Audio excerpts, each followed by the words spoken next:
What's going on, people? Welcome to the channel. Um, this evening, I want to talk about something that I've always been interested in since I was a kid. I have a lot of interests. I like Star Wars. I like cars. I like the Miami Dolphins. Um, and I've always been interested in ghosts, spirits, uh, paranormal things. And this all stems from when I was a child. When I was 7 years old, Um, my family and I moved to the town of Springdale, Arkansas. If you've never heard of Springdale, Arkansas, it is the home of Tyson's Chicken. That's what they're known for. They have Tyson's Chicken there. They have chicken uh, coops, chicken um, farms, if you will. Uh, and Tyson is there. They have their butcher shop is there, their slaughterhouse, if you will, where they slaughter chickens, cut them up, package them up, send them out all over the place. They're in stores everywhere. Every store you go into, every grocery store, you're going to see Tyson's Chicken. Um, but we moved there into a house on Bacchus Avenue. And like I said, I was 7 years old. And I remember going up to the house with my mom before we rented it. And walking around the house. It was a bit of an older house, kind of a dingy house. 2 stories. It had a carport on the side, and in the back there was a big open room for like storage and things like that. And then the stairs went up inside that room to the upstairs.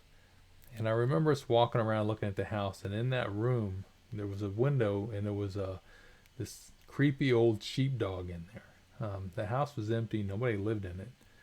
And I remember that's like wondering why there was a sheepdog in there. My mom being like, I wonder why there's a sheepdog in there. Why there's a dog in there. She's like, oh, maybe it's the owners or something. But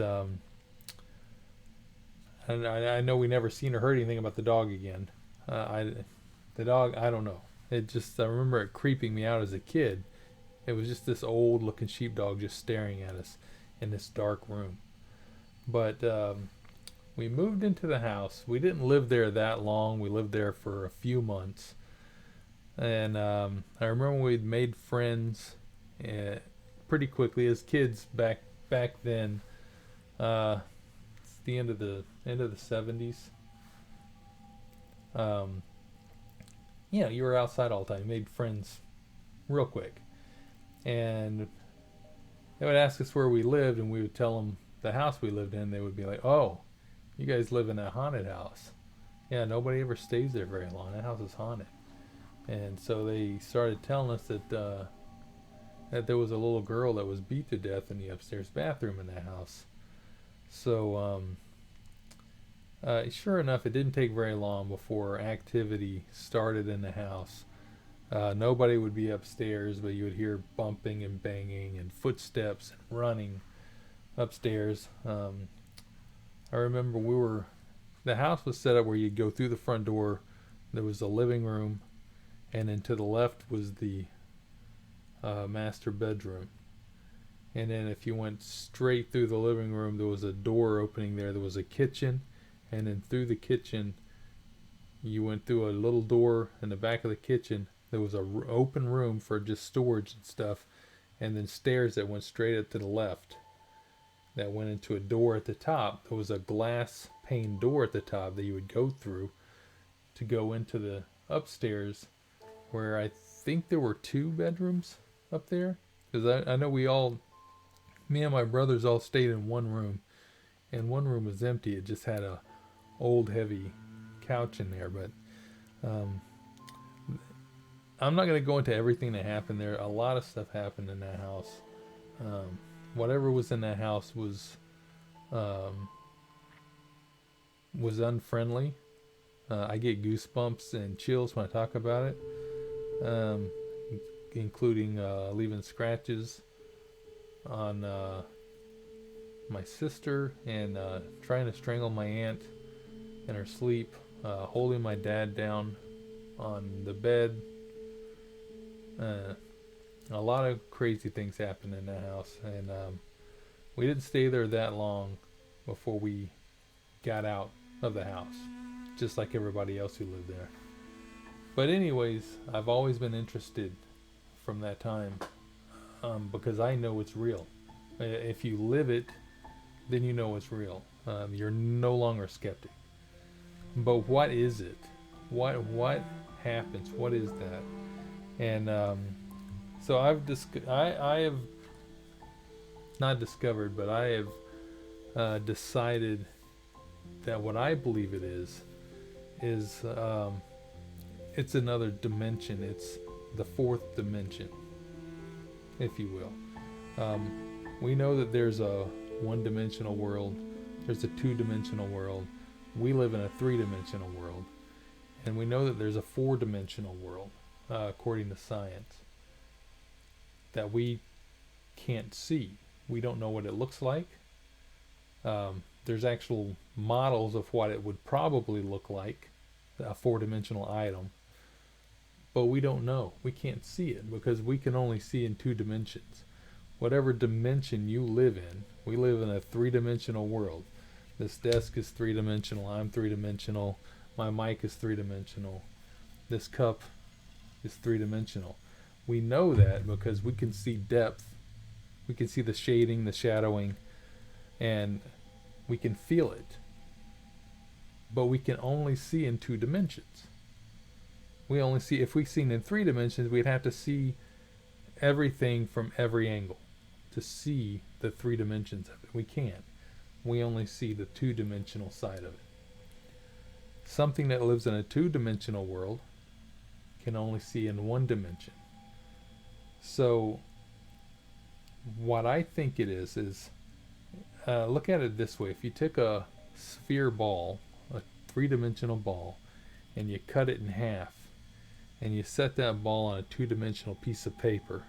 Now this two-dimensional world has just come in contact, a three-dimensional world has just come in contact with the two-dimensional world. So whatever is living in this two-dimensional world, this flat two-dimensional world, can only see one dimension of this three-dimensional object. So when it comes in contact with the two-dimensional world, whatever's living in that two-dimensional world just think of it as a hair of what the item is. It has no idea what the three-dimensional item looks like. It can just see this line. And then you pick it up and it disappears. So whatever's in that two-dimensional world just had this crazy experience that something just appeared there and now it's gone. And has no idea what it is, where it came from. It doesn't know. It can only see in one dimension. So, if a being lives in a four-dimensional world and comes in contact with our three-dimensional world, we can only see two dimensions of it. So what does that look like? Does it look like what we think of as a ghost, a spirit? I don't know, because we don't know what a four-dimensional being would look like. So what I feel that when someone dies, we're all just energy. That energy moves into the fourth dimension. And if it tries to make contact with a three-dimensional world, we only see two dimensions of it. We don't know exactly what it looks like. So, anyways, that's my feeling on what a ghost or a spirit is that people come in contact with. Tell me what you think. Leave what you think in the description down below. And also, if you come across any, I like to watch a lot of ghost videos on YouTube, and I put these things into two categories. There's a lot of channels that are out there that focus on going to haunted locations and recording at haunted locations, and probably more than 90% of them I put in the category of entertainment. They're trying to make an entertaining video, and they are. There's a YouTuber out there. His name is Omar Gosh, and there's a lot of other ones. But I really love his channel. I watch it all the time. He has a couple of channels actually, and he's an entertaining person. But it's not. I don't know that he's truly trying to find evidence of ghosts or spirits, more than he's just trying to entertain. And he's very entertaining, and his channel is awesome, and I watch it. I'm a subscriber, and you should check him out if you've never heard of him. He actually lives in Florida.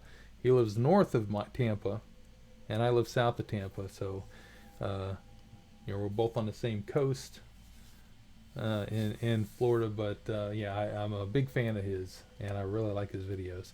But I consider him entertainment, and I'm sure he would tell you that his channel is entertainment as well. But there are a small amount out there, whether they're on YouTube or anywhere else, who actually do investigate for the purpose of really trying to capture evidence on film or on their audio, and that's what they're really after. They don't really care whether or not it's super entertaining. Probably most of the time, if they're investigating, it's going to be boring. You're not always going to catch something. So if you run onto any videos and you want me to watch them and check them out and tell you what I think of it, do I think it's real, do I think it's not real, leave a description, leave a link to it down below, and I'll check that video out and make a video of it, telling you what I think about it. But anyways, I appreciate you stopping by. If you like the video, give it a thumbs up. Please subscribe, hit the subscription button, and I'll see you next time. I'm thechewysolo, and this is Black and Red.